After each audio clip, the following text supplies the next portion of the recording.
তো hello bikers, তো আপনার বাইকের অ্যাক্সেলেটর থ্রোটল কিসের জন্য জাম থাকে? সম্পূর্ণ ভিডিওটির সাথেই থাকুন। কিসের জন্য বাইক চালাতে হাত লাগে আসে?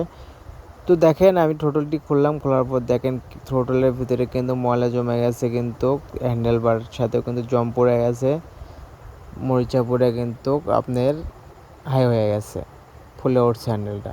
তো আমি সিরিজ কাগজে সুন্দর করে হ্যান্ডেলটা ঘষে দিচ্ছি, কিন্তু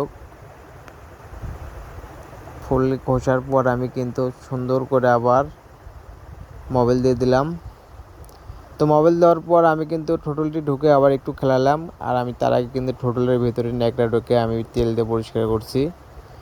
তো আমার কিন্তু এটা কিন্তু শেষ আমি এখন থ্রোটলটি ঢুকেছি, কেবলটি লাগাইছি, লাগানোর পর আমি কিন্তু থ্রোটলের মাথায় কিন্তু একটি গ্রিস করে দিলাম, এটা যেন সবসময় ভিজানো থাকে। তো ধন্যবাদ সবাইকে ভিডিওটির সাথে থাকার জন্য। আমাদের লোকেশন বন্ধু মোটরস, ধনুষ্টর, তালতলা, শেরপুর, বগুড়া। আমরা যে কোনো বাইক সার্ভিস করে থাকি।